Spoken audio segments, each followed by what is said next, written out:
My name is Michael Drake. I am the Assistant State Engineer with the Utah State Engineer's Office, also referred to as the Utah Division of Water Rights. And again, we're thankful to be here today, and we have a lot of people here representing the state of Utah. This is a meeting about the water right adjudication for the Navajo Water Rights Settlement. And so with us today, we have the Utah State Engineer, Teresa Wilhelmsen, and also representing the state of Utah, Mark Stilson and Sarah Schechter with the Attorney General's Office, Ryan Broadbent, and Cash Stallings also in the Utah Division of Water Rights. And I don't know if we want to have also introductions from the Navajo Nation. Would that? Sure. I'm Michelle Brown-Yazzie. I'm the Assistant Attorney General for the Navajo Nation Department of Justice's Water Rights Unit.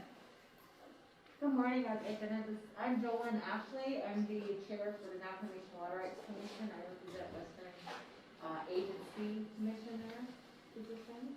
Good morning.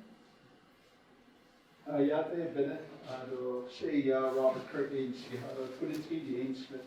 I don't know, Kate, was a single, my diski, that's a say. I don't know, Navati goes to Bani, that's another, that's a ship or in Nasha. I don't license is added in Nasha. I don't water resources, they don't actually should be for science. So, Yate Bennett.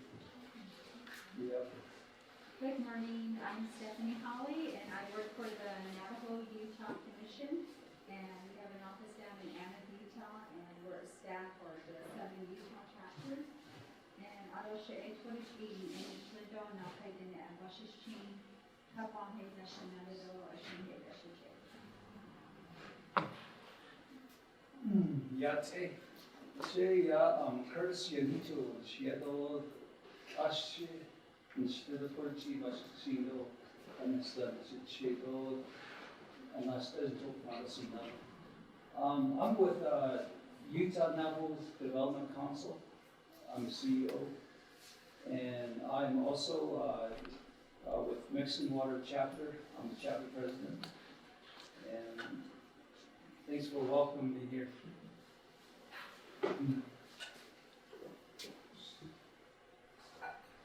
Good morning. My name is Clarence Lockville. I'm with Navajo Utah Commission. Great, thank you. Well, we'll go ahead and get started here, and we're here to discuss this adjudication. This is the Utah portion that satisfies the Navajo Water Rights Settlement, and so we are going to be covering a lot of Utah-specific water law issues that go into bringing this into the overall water right picture. This is a partnership really between the Navajo Nation and the Department of the Interior, the federal government. And so we have a great working relationship, partnership with all of them, and so we're really excited to get this going. So we'll talk about a few items here this morning. We'll go over water right and adjudication overview. We'll talk about the Navajo Water Rights Settlement, the details that are part of that agreement. We'll talk about the adjudication process that will bring the water rights settlement onto Utah water law and make it so that it's part of the overall big picture. We'll talk about the timeline, and then we can take questions. Certainly, if you have questions along the way, and I'll also pause for questions throughout, and feel free to raise your hand, and I will we'll respond to those questions. And if you have if you'd rather email your questions, or if at a later time, we have an email address. That email address comes directly to my phone, and we'll respond to those in a timely fashion. So, what is a general stream adjudication? It is an action in state district court. That is where water laws are kind of determined. Water rights are determined. It joins and binds all water users and the state engineer into a lawsuit that determines the water rights.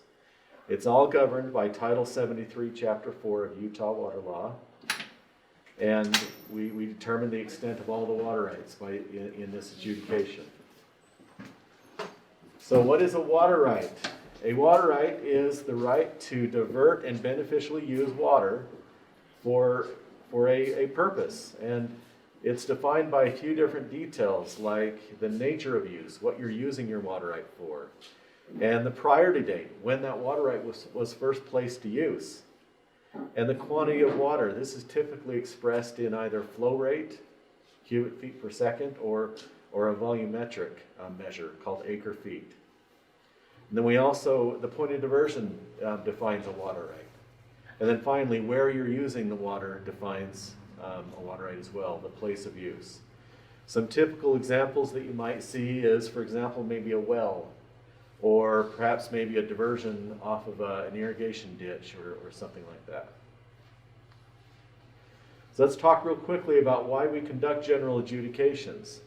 The very first Utah water laws didn't come onto the books until 1903, and that was just for surface rights only. Underground water was only brought onto the state water law in 1935. As you know, that a lot of water development happened prior to those dates. At least in the Salt Lake area that I'm from, 1847 is when the very first settlers came in and started putting water to use, and so that's many decades, and so a key part of Utah's Constitution was to recognize those rights, that those uses of water that were put in place prior to statehood. And so Article 17 says that all existing rights to the use of waters in this state for any useful or beneficial purpose are hereby recognized and confirmed. But it did not quantify them, and so adjudication is the tool that goes in and quantifies what those rights are. The second very important part of this is to also bring on, the part of bringing all claims onto the record is to bring Federal Reserve water rights onto the records. And this is very important for what we're talking about this morning, because we're talking about the Navajo water rights settlement, and that is a Federal Reserve water right. The premise behind this is that the federal government, there's a case law that says that when the federal government reserves land for a specific purpose, it also reserves sufficient water for the purposes of that reservation. And so that's what we're here to talk about is the Navajo water rights settlement as it relates to this. Normally, this is very difficult to bring into state water law because the federal government has sovereign immunity. So there was an amendment in 1952 called the McCarran Amendment, which makes it so that the federal government can waive their sovereign immunity and participate in state-based water right adjudications. Okay, and so other reasons we adjudicate is to prevent a multiplicity of lawsuits. Water rights can sometimes get very contentious and lead to lawsuits. Adjudications tend to resolve a lot of these in one place, into one lawsuit, that we make sure we take into account all the water users. We also evaluate water rights for non-use. In the state of Utah, if you don't use your water right, it might be subject to forfeiture. In the adjudication, we evaluate water rights for that. However, there are some special rules relating to the Federal Reserve right for the Navajo Nation. Forfeiture does not apply to that Federal Reserve right. Finally, we get a comprehensive decree, and this touches all of the water rights in a given geographical area. And by having this decree, we have a clear picture of how water use is happening in an area. And so those are some of the benefits of general stream adjudications. Are there any questions up to this point? Yes, sir. You said, like water use claims. You already identify all the Utah water use claims, right? Not necessarily. All right. So my question is like chapters, and then all these farmers along the river, do they have a claim record at your office or somewhere up there in Salt Lake? is it on Navajo lands? Yes. So not necessarily. There are a few, but not all of them. And part of this is because the Navajo Nation is a sovereign entity, a sovereign nation, and so some water development has happened without the state engineer's jurisdiction, right? And so that is part of what the Navajo Water Rights Settlement does, and we'll talk about this in a minute. So we'll go ahead and jump along here. Part of the process will be to go in and characterize all existing uses of water within the Navajo Nation. And then that we'll have a clear picture of all of those existing uses. And so they are going to be brought on to, not necessarily, I mean, we have a partnership with the Navajo Nation, but this is to bring it onto the record so that the Navajo Nation can administer those uses of water. But let's talk about that in more detail, because I think some of this will satisfy the questions you have. So the state of Utah has taken the position that we want to negotiate these federal reserve rights rather than litigate them. We feel this is a better approach. And so negotiation with the Navajo Nation began in 2003, and an agreement was reached in 2015. This agreement was ratified by the federal government in December of 2020, and the state of Utah ratified the agreement in the 2021 legislative session. And so you can see there the two bills that addressed this issue. Let's go into the details of the agreement. The agreement details that the Navajo Nation will have the right to 435 CFS of water, amounting to 81,500 acre-feet of depletion. So depletion is water that is used and is no longer available for other water users downstream. And so that's how we measure the beneficial use of water. So that's a lot of water. So it's broken up between 4 different blocks with 4 different priority dates. And you can see those blocks on the screen. Those priority dates correspond with the different reservation dates and documents that formed the Navajo Nation. The agreement also includes a financial aspect. The state of Utah has committed $8 million, and the United States of America has committed over $200 million for water development projects within the Utah portion of the Navajo Nation. Are there any questions about these initial details? Yes, sir. According to your history right there, it seems like you had the last study of 1958. There's a lot of changes that's going on, on our reservation, and there's a lot of planning for the chapters, their future economic development plans, and by the time all the chapters are certified, they have all this water uses that they have to comply with, and I'm just thinking, this 81,500 acre feet is not enough water, and then according to your statistic there, because like prior to your presentation as well too, is like the water usage. As far as I know, is that the people still use water at all times, and then you said that some of the people are not using their water. I know that I see people haul water every day for their livestock and so forth, and I don't know where you guys got all of your statistics on that, and I think that you guys are kind of concentrating on existing, farms and so forth, but reality is that people use their water every day by hauling it. Certainly. And it's important to remember this idea of forfeiture does not apply to any use on Navajo lands. It only applies to state-based water rights that are not used on Navajo lands. And so there are a few fee title non-Navajo lands within this boundary, and I'm going to show you our adjudication boundary in a minute. There are a few state-based rights. If those rights are not being used, those are the only rights that we're going to look at for forfeiture. The Navajo Nation is, by being a federal reserve, or the Navajo Nation water right, by being a federal reserve water right, is exempted from forfeiture. And so no water will ever be lost. This is this is almost like it's an agreement between three different sovereigns, the United States, the Navajo Nation, and the state of Utah. And the state of Utah has agreed that this 81,500 is the amount of water that will satisfy existing uses and all future uses. It is, it's a substantial amount of water that I think the three parties feel like is a very, a good deal and satisfies all three parties. Let's go into it a little bit more though. And are there any other questions? Okay.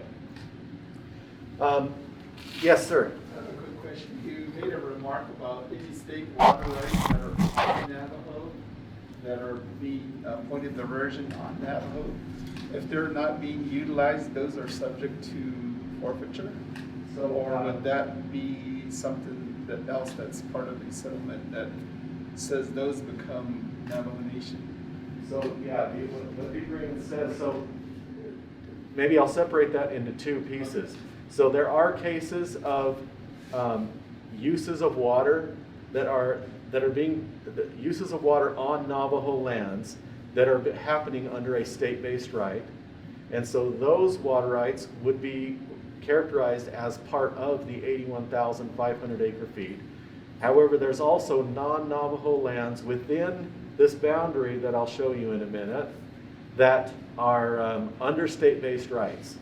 And so those are the only rights, since they're not being used on Navajo lands and they're also a state-based right, those are the only rights that could be subject to forfeiture. Does that make sense? So if a use of water is happening and it's happening on Navajo lands, and then it will be mapped by the federal team that's preparing a map of all of this, and will be characterized and listed as part of that 81,500. And it's very important to characterize those because those are rights that enjoy some special privileges in the agreement. We want to make sure that those existing uses of water are protected. Great questions though. Anything else that I can clarify? Can we get this presentation? Yes, it will be made available on our website. And I can certainly send it out. I mean, we can send it out to everyone. Yes. Oh, let's see. I didn't go through this. Sorry. The agreement benefits, and we think really this is a win-win-win. I think everyone comes out of this with wins in this situation. Clean drinking water projects for the Navajo Nation. There's funding that's available to help facilitate that, and I think that's probably been one of the main challenges in the past. And so the state of Utah and the United States of America have committed some significant money to help make that happen. It avoids costly litigation and uncertain outcomes. As I noted, where these have been negotiated in the past, sometimes these things are up in the air. You don't know what you're going to get. And so by negotiating, all three sides were able to come to the table and figure out something that worked for everyone. We removed a significant unknown from the Colorado River system. You've probably read the stories that are going around. The Colorado system is going to be a very important topic in the coming years. And so having the Navajo Nation and this Federal Reserve right quantified and known is going to be very important for that management. It establishes a partnership with the Navajo Nation on the Colorado River. Again, very important for the management of the river. And then it also does protect existing state-based water rights. The state of Utah wanted to make sure that as these were developed that we didn't upend things too much. And so it was an important thing for the state of Utah to protect those existing state-based rights. As I indicated also, all existing rights on the Navajo Nation are also going to be protected as well. This is the boundary, so let's spend a little bit of time just talking about this. So you can see I've got a little laser pointer here. It generally follows the exterior boundary of the Navajo Nation. We intentionally drew the boundary this way because we want to narrow the issues that we might have to confront to as few as possible. we want to try and get this Navajo Nation water rights settlement done as quickly as possible with as little disagreement as possible. As I noted, there are, within that boundary, there are some non-Navajo lands. There are some BLM lands. There are some fee title owned lands. And so those are also included. So we're going to have to resolve a few of those issues. And that's the state of Utah, state of Utah's part of this adjudication is to review and characterize those. Then we also have the federal team that will address that. And I'll talk a little bit about that more in a second. Are there any questions about the boundary? Yes, sir. Your prior slide, you talked about the clean water project for Navajo Nation. Yes.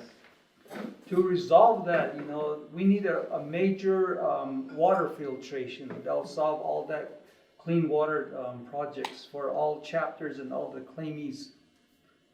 I just want to suggest that. Yeah.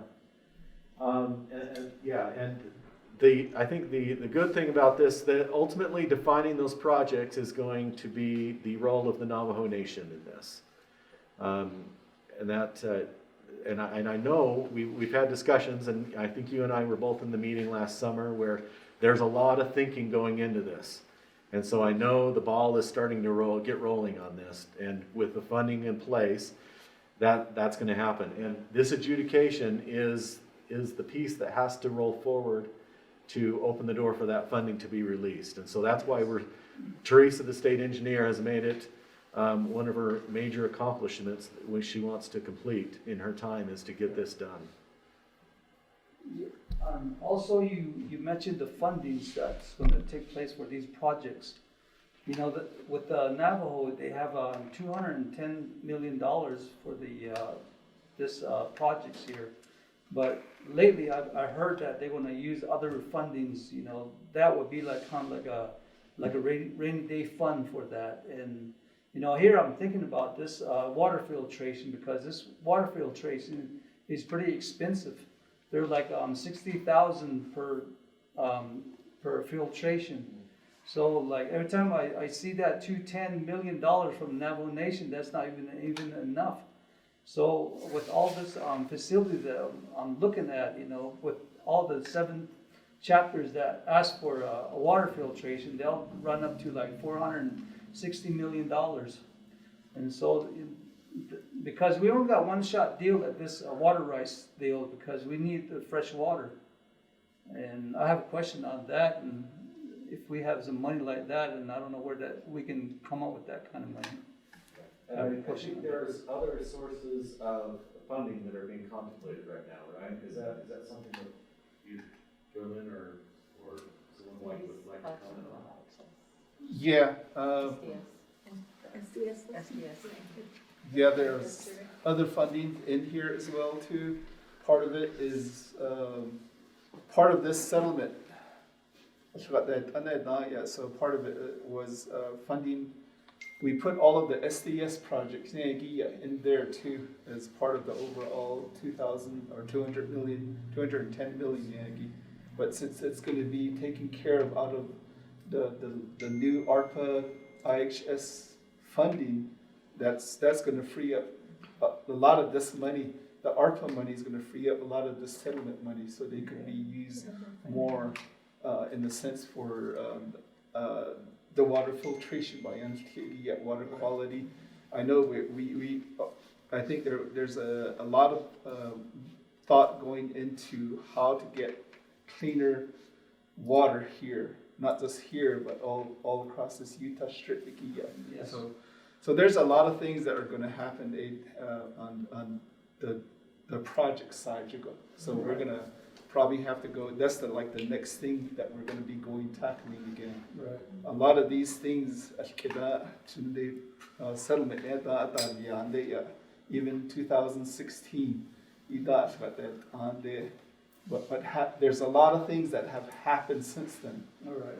Inflation, the pandemic, all the economic growth that has happened. There's a lot of things that have occurred since then, so we have to take what we know from there, and incorporate everything that has occurred, Okay. and then, kind of come up with a new plan, I guess, along with the chapters. How do we basically so those are going to be the next big questions that are going to be coming, but that's going to be on the Navajo side. So, Can you send that clarification update to? yeah. We try to do updates. Stanley Pollock, but right now it's up to Water Resources. So it's mostly been with the Navajo Utah Commission. Every periodically, maybe once a quarter, though, we do updates and stuff like that. So we're gonna we're gonna try to do more detailed stuff going forward. Okay. Yeah. Go ahead. Great, thank you. I'm glad we could facilitate those discussions. This is part of an overall Southeastern Colorado River adjudication. I wanted to show this slide just to demonstrate where we are and what has and hasn't been done. We're currently working in the Moab area, and we're about ready to publish what we call the Moab South Subdivision. And the key thing here is the state of Utah is going to dedicate some resources to make this happen quickly. By completing this shortly, we free up resources that can be dedicated to do Utah's part of the Navajo water right adjudication. Okay, so this adjudication will follow Utah's water law. So and all of that is detailed in State Code Title 73, Chapter 4. And if you were to turn to that, it's a lot of mumbo jumbo law and everything. But this is the process that's laid out in there. And you can see it's broken into 3 different phases. And so as you follow this is what will happen. The first phase is underway right now, and we're currently in step 4 of that phase. The notice has already gone out. The summons has already gone out. I'll talk about the summons more in a minute. This is just an overview slide. We're holding our public meeting right now. The next step will be what's called a notice to file claims. And again, we'll talk about that in a minute. I have more slides to go into more detail. The second phase is the list of unclaimed rights and list of unclaimed rights decree. And so that takes us through. We'll hold another public meeting, and there will then be a final summons and a decree on that list of unclaimed rights. And then at the very end, the final phase is the claim evaluation period. And then we will prepare what's called a proposed determination and file it with the state district court. And then there will be a 90-day period to object. Once we work through all those objections, we'll then motion the district court to enter a decree on the proposed determination. But let's talk about each of these stages in turn, and then we'll take some questions on this, because I know this can be confusing, particularly as it relates to the Navajo Nation. So I will try and interject specifically how this interrelates with the Navajo Nation at these individual parts. Okay? So notice of commencement is underway. That's been published in the local newspaper, the San Juan Record. The summons was also published in the San Juan Record starting on the 16th of March. The summons for the Navajo Nation is done through the Department of Justice, and that was done last week on the 24th of March. And this is what lets the federal government waive their sovereign immunity and participate in the state-based water right adjudication. So we are underway. That's the good news from this. There was also a mailing to all other water users in the area. And so this would not be Navajo Nation. The Navajo Nation is covered by the summons of the federal government. But this includes any other users. For example, anyone that has a state-based water right within that exterior boundary of the Navajo Nation water right adjudication. Also, it includes any property holders of record. Again, due to the uniqueness of the Navajo Nation, there's not very many fee title owned parcels within that boundary. And so that the number of additional people summoned to the Navajo water right adjudication is relatively small. We're holding our public meeting right now. We're holding, as you saw, we're holding 4 of these. We held 2 last night in Monticello and in Blanding. And here we are right now, and we're going to go to Monument Valley after this. The final stage of phase 1 is what's called a notice to file claims. And this is when the water users need to file a water user claim. And there's a 90-day period to do this. Our current plan is to have a general notice to file claims on May 3rd. And so that's about a month from now. We are thinking this may be the same time we do the federal agencies, but that's a little up in the air, so we'll keep working on that. Are there any questions on phase 1? Yes, sir. I have a question on that one. I used to work with the District Grazing Committee prior to my position now. We have about over 300 permittees out there on the reservation. And then each grazing permittees, do they apply for this individually? No, they wouldn't. If the grazing allotment is on Navajo land, which I'm guessing it is that correct? Yes. Yeah. So that's going to be part of the Navajo Nation water right settlement, the part of the 81,500 acre feet. And I presume they're using water. Usually there's a trough or something for the animals to drink, right? Yes. Okay. And so if that's all happening on Navajo lands, then the federal team is going to come in and characterize that and put that on their map, and that will then be known as an existing use for the Navajo Nation. You see, with our chapter, we're a certified chapter, Mexican water. We have a economic development plan to use this water.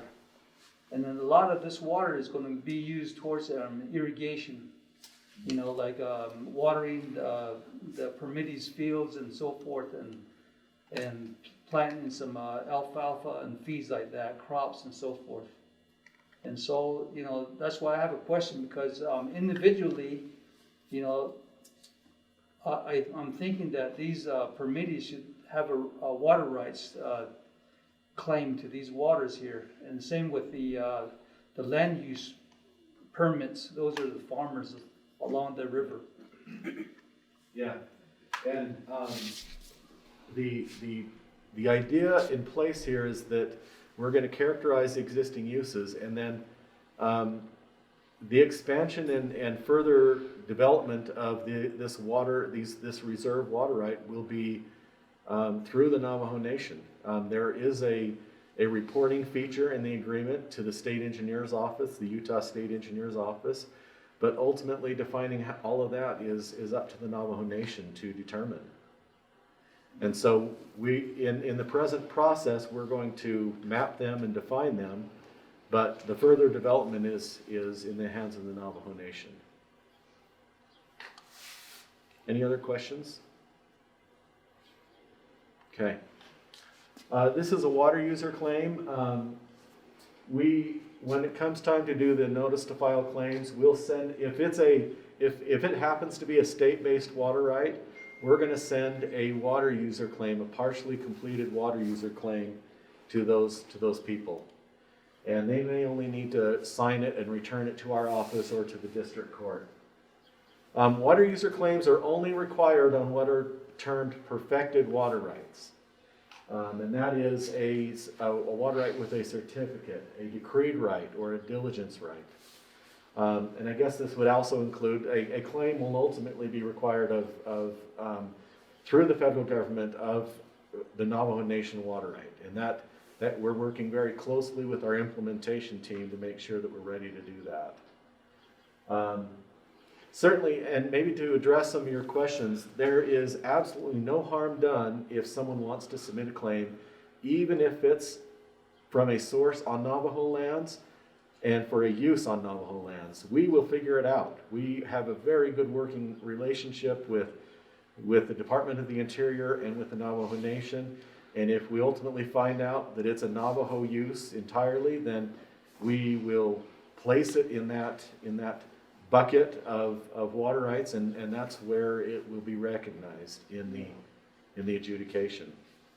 Well, on this claim right here, you know, like, those are the one that's been sent to the water claimers that you guys already recognize.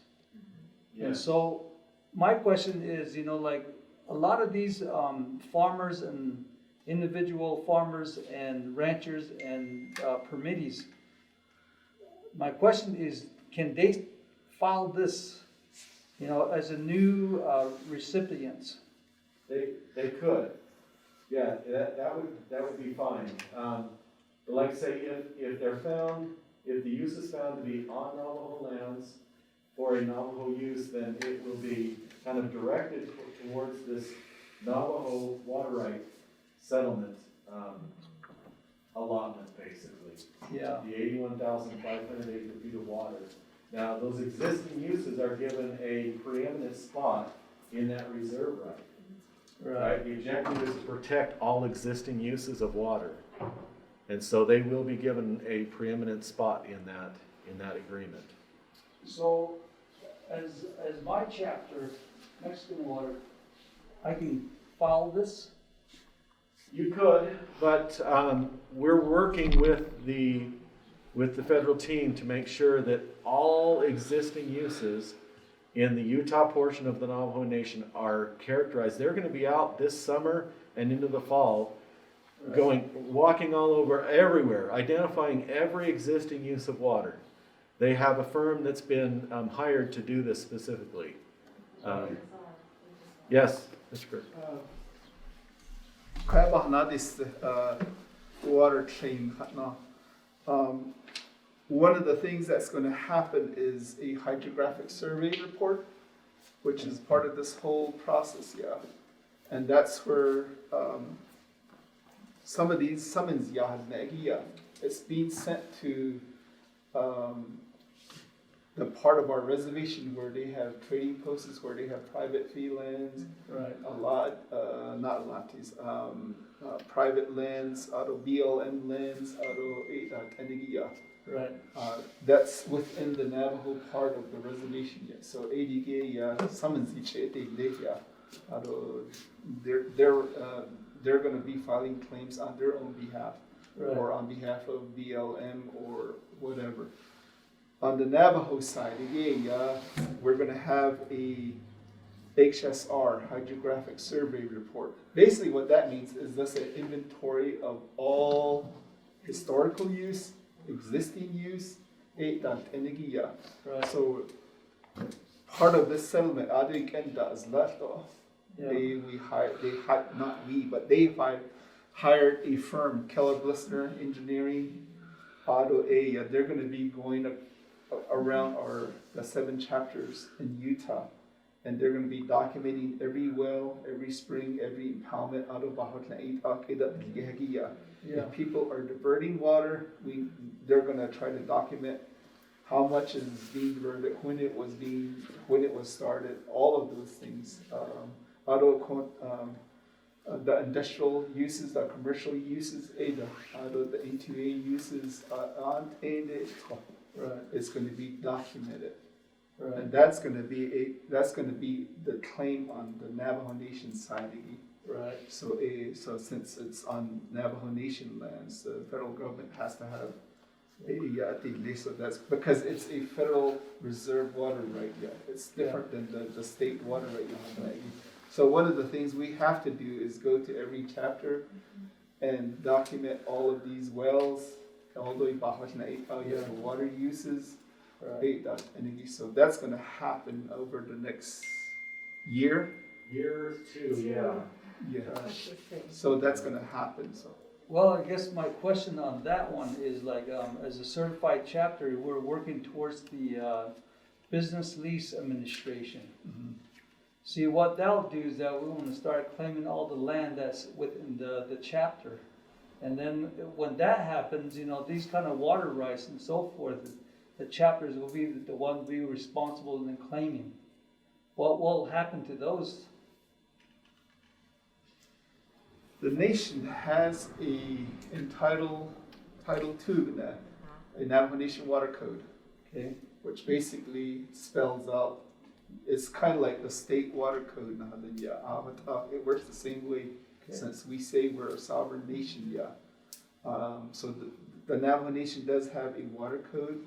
Through that water code, all the Baha'u'llah, it's kind of like the state. If you have a state, if you're using water from a certain area, you have to have a state application, a state claim. You're using this water from here. This is how much you're using. The Navajo Nation side, you have to put in a application on it's called a water use permit. Right. So once that water use permit is there, then it's documented that this individual or this entity, such as a chapter or NTUA, or the Navajo Nation is using it. You have to document where your pointed diversion is and how much you're going to be using. You kind of have to report how much you're using. If even NTUA has to do that, they have to put a water use permit in to the Navajo Nation, and every year they have to report, just like the state. So that's the way it's documented, the uses and who's using it. So those are some of the things that happen on our side too. So I just wanted to kind of jump in there and say that. All right. That's Yeah. great context. I appreciate that. All right. The phase 2 will be what's called a list of unclaimed rights. So now we have all those claims in of all state-based rights that we have record of, and we compare that to our listing of all of the water rights of record. And when we find a state-based water right that does not have a claim that was filed, we put that water right on a list called the list of unclaimed rights. And that list will then be filed with the court, and notice will be given again, and we will hold another public meeting at this point. And the intention is that those water rights will be abandoned. Now, sometimes this is a scary part, but this is actually a really good part. There are a lot of state-based rights throughout this boundary that we expect may be abandoned, and that is going to be cleaning the slates and getting those state-based rights off the records. And so we will publish those and then ultimately motion the court to abandon those water rights. And then we'll also motion the court to close the area to subsequent state-based claims at that point. All right, and then at the end, the judge will issue a decree and abandon those rights and close the area. So that's the phase 2 part. Are there any questions on that? This is a newer part of Utah adjudication water law, but it's an important part because it gets these old, unused water rights that no one even knows about, gets them off the books so that we can concentrate on what is before us. Yes, sir. On these claims that you file for, is there like a limited deadlines, or you got to reapply and so forth, expirations? So for the state-based, in this adjudication process, if you're going to file a claim on a state-based water right, a Utah water right, that needs to be done in that 90-day period that's going to start on May 3rd of this year. And so it's very important that if you do have one of those, you need to submit it then, or else you may be prevented from filing a claim in the future. When the judge closes the area right here, that's the end of the road. You can't submit a claim after that date. But that's just the state-based right? State-based only, yeah. Some of these things I know, it's a little confusing. A lot of this stuff does not apply to the Navajo Nation water rights settlement because it's protected from forfeiture. It's a Federal Reserve right. Right. So once you apply it, then how many years you gotta renew it? No, with the Navajo Nation Federal Reserve right, it is forever. It's a forever water right. On public land? On state lands? State-based claims is what he's Okay. talking about. Yeah, so that, well, let's see, so there's a few different ways to look at it. If it's a perfected water right that's gonna be in this adjudication, that right will be good forever, as long as the water is still used. All right. Yeah. Okay, the final stage. Now this is, we'll get into how this gets a little more complicated, given that this is a Federal Reserve right adjudication. But generally speaking, the third phase includes our evaluation of all of the claims that we received, and then we put all of those evaluations into a proposed determination. In this case, this proposed determination will include those state-based rights, but will also include the Navajo Nation Federal Reserve right. And it will describe all the details of that right based on the agreement that has been entered between the three sovereigns. This will be filed with the court, and there will be a 90-day period to object. We're going to hold another public meeting at that time, and then we take a look at the objections. We start working through them. We hope that this is clear sailing, and we get very few, if not any objections to this proposed determination. And then we motion the court for a final decree. And that's when this water right now becomes a decreed water right. And it's kind of the gold standard of water rights in the state of Utah. Are there any questions on phase 3? Okay. Okay, let's talk timeline. This is where we'll get into some of the details that we've kind of skirted around and discussed a little bit. As I noted, the summons has already gone out on this adjudication. That went out on the 16th of March for the general parties. The federal summons went out on the 24th of March to enact the McCarran Amendment. Here we are, yesterday and today, holding the 4 public meetings that we've planned. And then the next step is a conformed agreement needs to be signed between the 3 sovereigns, the Navajo Nation, the state of Utah, and the United States of America. We're working on this. It's a little up in the air right now. We have schedules of very busy people that we're trying to coordinate, but we're looking at April, May, maybe June for that signing. The next thing that we've talked about is the notice to file claims.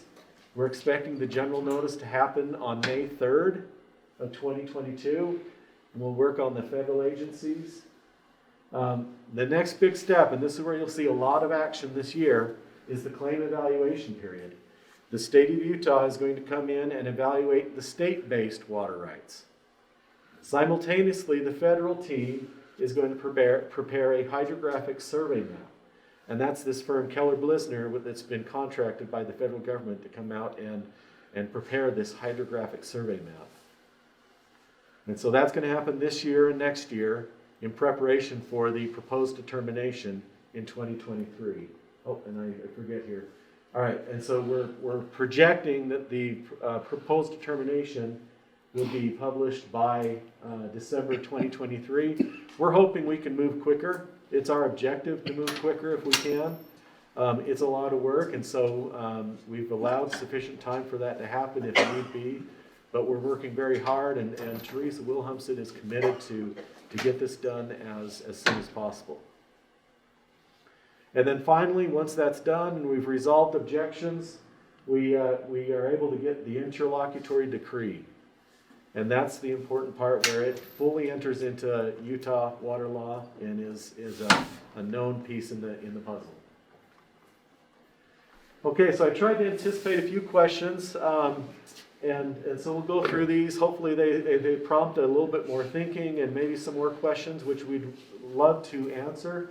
A common question is, what water development projects are planned? We've talked a little bit about this already. There's a lot of pieces moving right now to try and figure all of this out. That's not something the state of Utah determines. The Navajo Nation will determine how that money is used and the projects that will be pursued. Okay, next question. I didn't receive a summons. Was I missed? It's important to recognize the unique status of the Navajo Nation. It's only a relatively small group of people that receive the summons. We send the summons to all possible water right claimants. And so to us that means known water right holders of record, state-based water right holders of record, and then property owners. Okay, and then the federal government, of course, is going to be summoned separately and has been summoned separately, and that will cover the Navajo Nation's Federal Reserve right. Okay, now stepping into the shoes as if I'm a Navajo Nation member, what is my responsibility in the adjudication? Unless you own a state-based water right, the Department of the Interior and the Navajo Nation will represent you in the adjudication, and that's what this hydrographic survey map is going to do. They're going to map all existing uses of water and represent that on a map, and that will then be incorporated into the Navajo Federal Reserve right settlement, or water right. Okay, now stepping into the shoes of someone that owns water rights outside of the nation, what is my responsibility in this adjudication?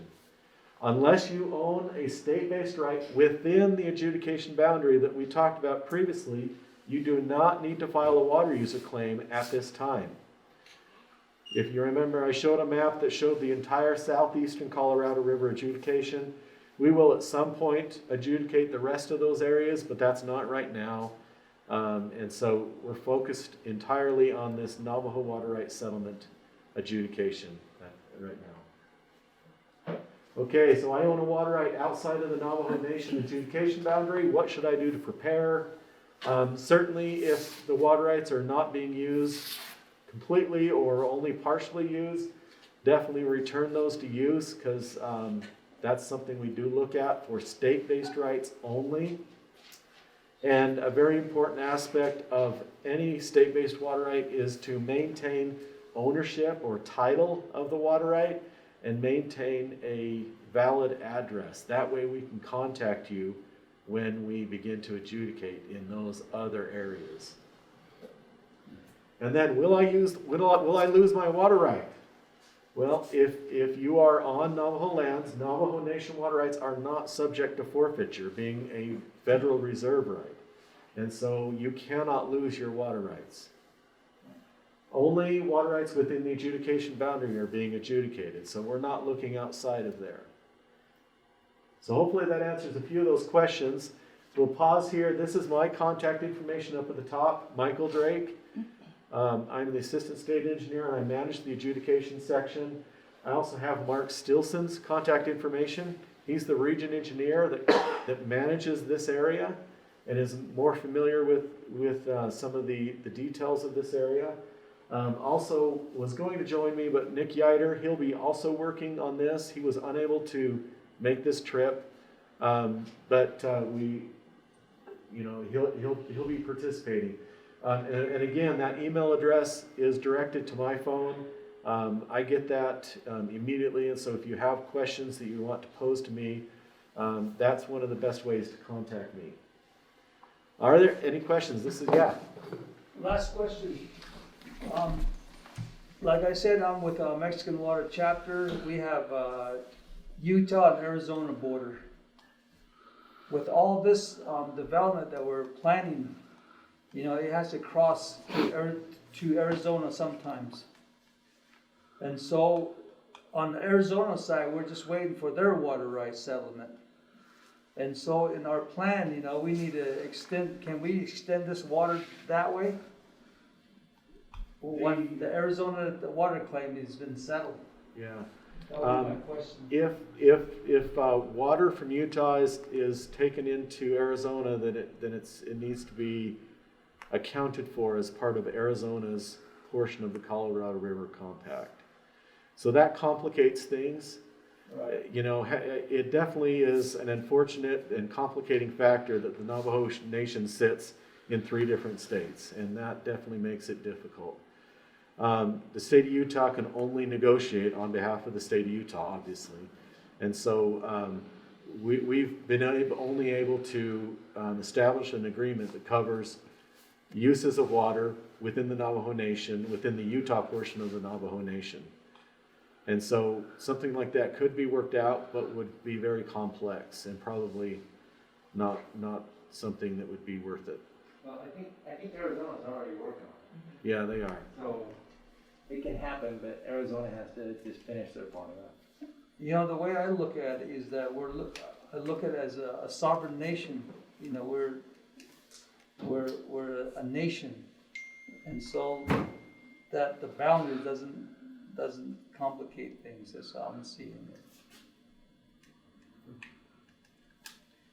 And I think Arizona will get there. I agree with you. However, unfortunately, it's not what we get to deal with. We have to comply by federal laws and precedents that have been set. But like what was said, is we are working on trying to work things out with Arizona, and we constantly have to continue, communication and partnership with all three states, and then even now Colorado, because we have some land now in Colorado. So it's a constant juggling, dealing with the different jurisdictions and compact and the agreements that we have. But it's something that I would say like on a daily basis that we deal with, and trying to work on meeting the needs of the Navajo communities, the Navajo people. Okay. So. Thank you. And this is part of, I'll call it the fun of water rights. We have some of these same challenges with the state of Utah does with our state neighbors. Teresa's been working with the state of Wyoming on a water right issue, and this does happen. Some of these boundaries that were drawn, and they didn't necessarily consider. Would have been great if they had thought about water, right? When they drew out these boundaries, but they didn't, and so they cause issues that we as water professionals have to figure out how to address it. I guess another question, if we come out with all this wish list projects that, needs to be established within our chapter, so you engineers can engineer where the water, everything's gonna go? So the Navajo Nation has Robert. And cover the costs. I'm glad you asked that. That Bahashnagi, that's one of the things that we're working on. In 2016, we came up with something, what we call a white paper, Right.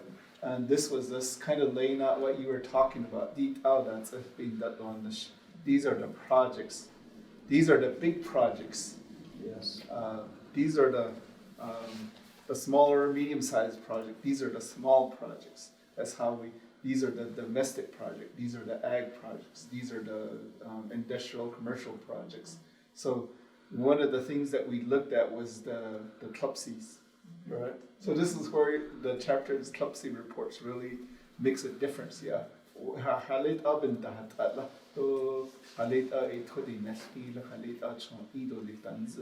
So those are, if it's really more or less domestic oriented, then that's how we look at it.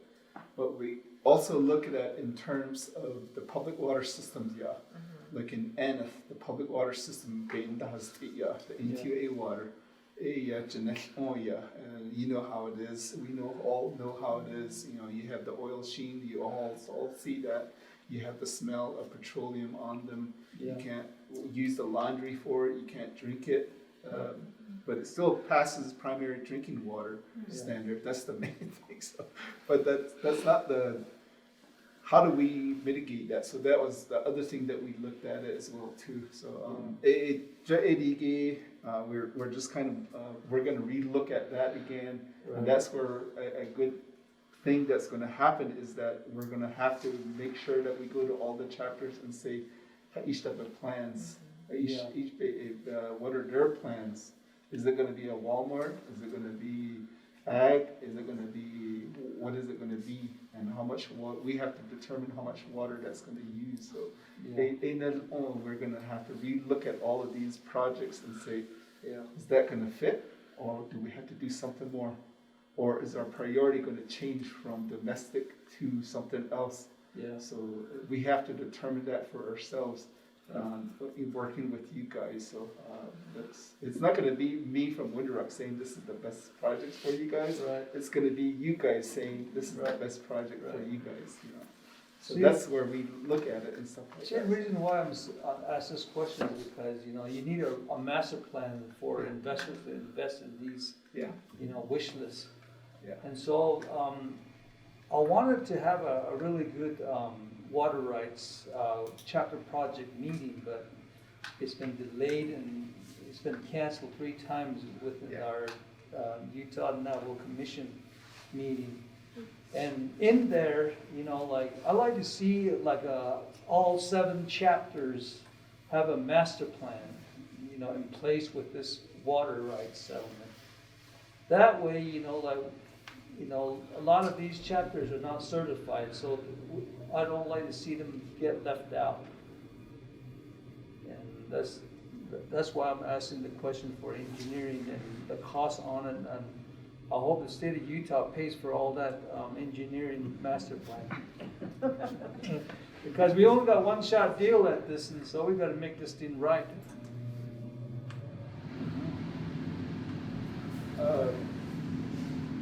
Master plan, the Diniga. We did have some of the domestic Diniga, the public water system. That's that Brown and Caldwell chapter water plan. Yeah. So that's one piece. That's one piece. Yeah. We still need the ag piece. We still need the traditional piece. We still need the cultural piece. We need the wildlife piece. We need Yeah. the ag piece. Yeah. That's a big part. Right. The DC, the commercial and industrial. Right. So we're still missing that part. It kind of looks into that a little bit, but it doesn't. Most of it is directed towards how can we improve the public water system, the N2A public water system here. Yeah. So our homes are expanding, our Right, families right. are expanding, our chapters have more commercial needs. Yeah. How do we accommodate that? So that's written into those into a Brown and Caldwell chapter water plans, and then their master regional water plan, and then the master water plan. In there, it states this is the short-term needs. This is how much it's going to cost. This is the midterm needs. How much it's going to cost. This is the long-term need. And this is what we think it's going to cost, because it's looking way out there, 50 years or more.